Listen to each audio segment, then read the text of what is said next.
पाकिस्तान तहरीक इंसाफ की हुकूमत जिम्मेदार थी इस वक्त मुल्की मईशत की जो हालत है इसकी, क्योंकि मौजूदा हुकूमत तो इल्ज़ाम लगाती है कि पीटीआई की गलत पॉलिसियों की वजह से मुल्क इस हाल पर पहुंचा। जय हिंद दोस्तों, मैं महेंद्र शर्मा स्वागत करता हूं वन वर्ल्ड हिंदी में। आपका उम्मीद करता हूं आप खुश और स्वस्थ है।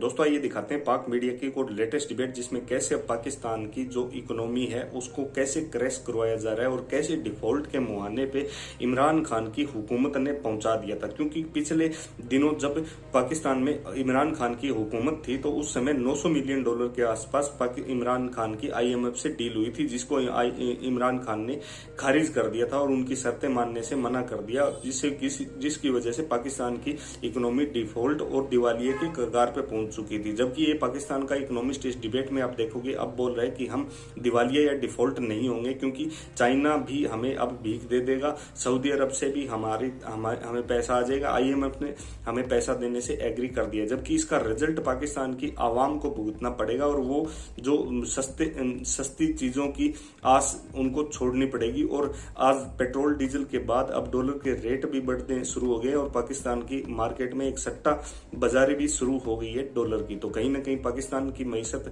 तबाही के कगार से अब एक बार थोड़े समय के लिए बूस्ट मिल चुका है। तो दोस्तों देखिए डिबेट और कमेंट में अपनी प्रतिक्रिया जरूर दें। लास्ट में आपसे रिक्वेस्ट करूंगा, चैनल पर नए हैं तो चैनल को सबसे पहले सब्सक्राइब करें, लाइक शेयर कमेंट जरूर करें। दोस्तों जय हिंद, वंदे मातरम, भारत माता की जय। दोस्तों पाकिस्तान तहरीक इंसाफ की हुकूमत जिम्मेदार थी इस वक्त मुल्की मईशत की जो हालत है इसकी, क्योंकि मौजूदा हुकूमत तो इल्ज़ाम लगाती है कि पीटीआई की गलत पॉलिसियों की वजह से मुल्क इस हाल पर पहुंचा।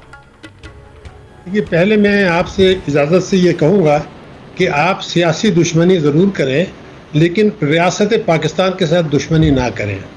जब से ये हंगामा आराई शुरू हुई है फरवरी से, मैं कम से कम 2 दर्जन दफ़े कह चुका हूँ 28 फरवरी से कि पाकिस्तान के डिफ़ॉल्ट का कोई इम्कान नहीं है, सिफर। दिवालियापन की कहना, खुदा न खास्ता पाकिस्तान दिवालिया हो रहा है, तो जो ये बातें करते हैं उन सबको शर्म आनी चाहिए, क्योंकि मुल्क तो हमारा है ना, कैसे डिफ़ॉल्ट कर सकता है? नहीं कर सकता है डिफ़ॉल्ट, कोई सवाल ही नहीं पैदा होता है। कोई छोटा मोटा गया गुजरा मुल्क नहीं है। तो मैंने रिकॉर्ड पर 1 दर्जन दफ़े कहा है मुख्तलिफ चैनल्स पर कि हम डिफ़ॉल्ट नहीं कर रहे, ना करेंगे, ना दिवालियापन की बातें करना अहमखाना है। ये बात कहने के बाद मैं आपसे अर्ज़ कर दूँ कि इस वक्त जो मईशत में तबाहकारियाँ आई हैं उसमें तहरीक इंसाफ के ऊपर भी जिम्मेदारी आती है और पाकिस्तान मुस्लिम लीग नून उसने उस तबाही में मज़ीद इजाफा किया है। तो वो ये सारा इल्ज़ाम वो उनके ऊपर नहीं डाल सकते। जो आदाद व शुमार हैं वो इतने वाज़ेह हैं कि किसी किस्म की गलत फहमी की कोई गुंजाइश नहीं है।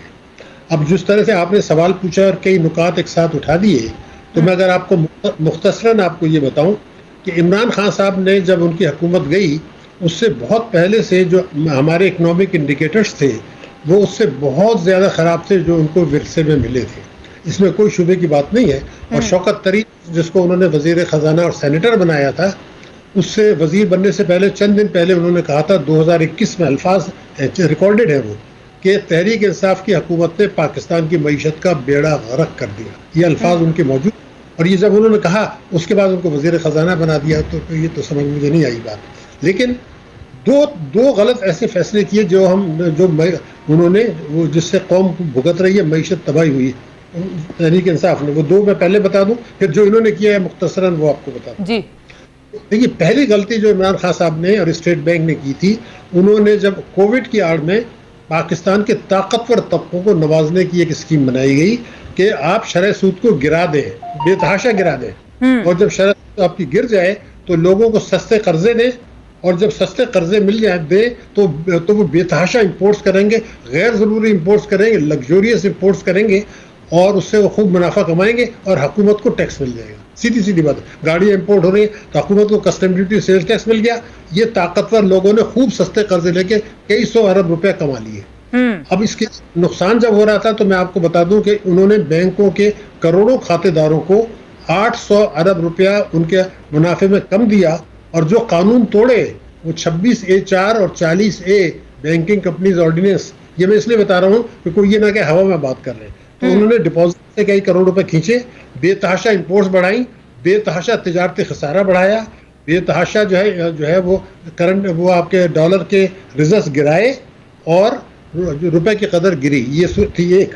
जब ये सूरत हाल थी तो उन्होंने अचानक 28 इमरान खान साहब ने खुद पर्सनली 28 फरवरी 2022 को IMF के साथ एक मुआहदा किया था, वो तोड़ दिया, जिसको ये बारूदी सुरंग कह रहे हैं। उसके इम्पैक्ट क्या हुआ मैं आपको बता दूं। वो अगर ये मुआहदा नहीं तोड़ते तो 3 या 4 दिन में हमें $900 मिलियन IMF की किस्त मिल जानी थी, क्योंकि उनके साथ मुआहदा हो चुका था।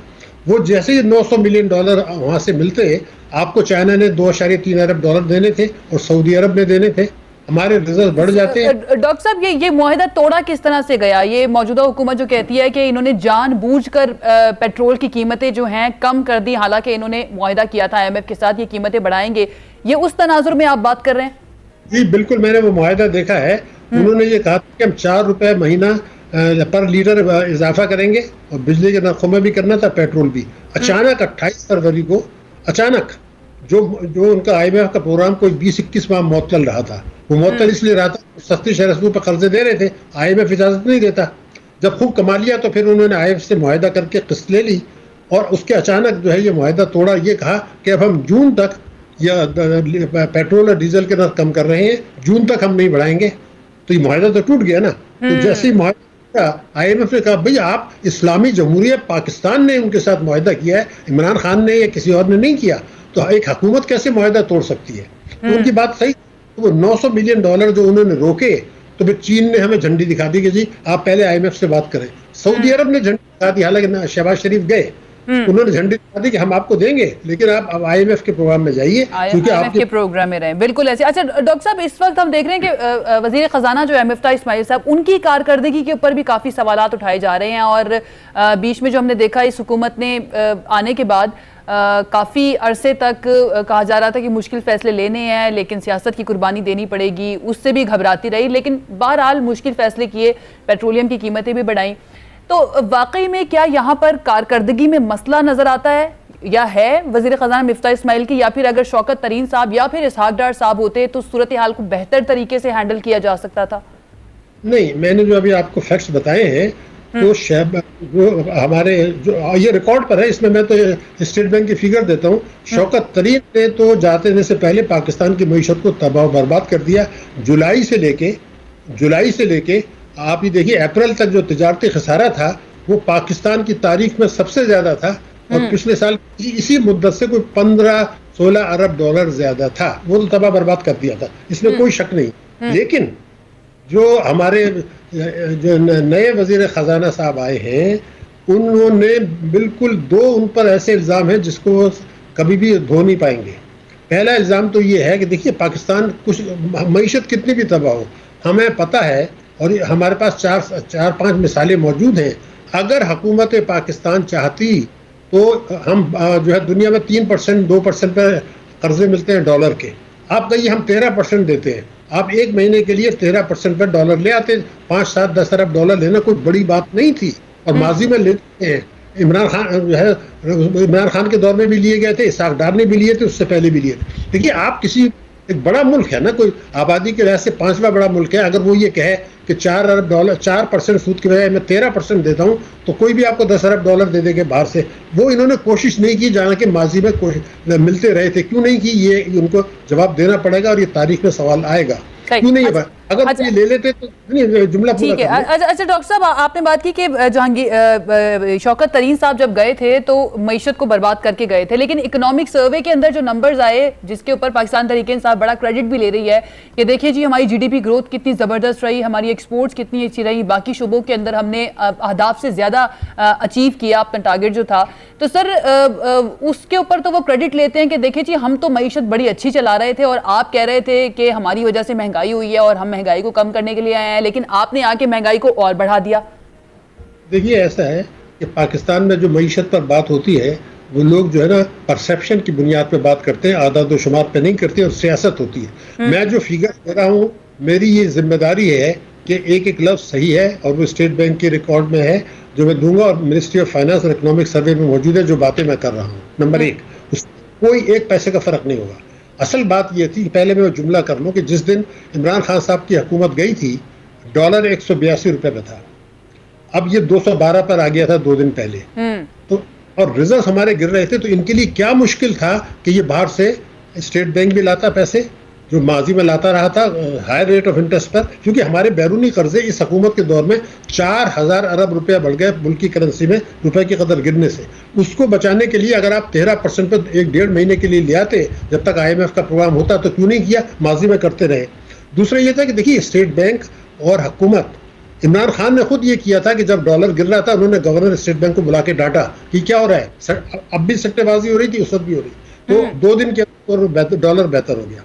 डार साहब ने कहा कि सट्टेबाजी हो रही है, उन्होंने झाड़ फटकार की, डॉलर बेहतर हो गया, सॉरी रुपये।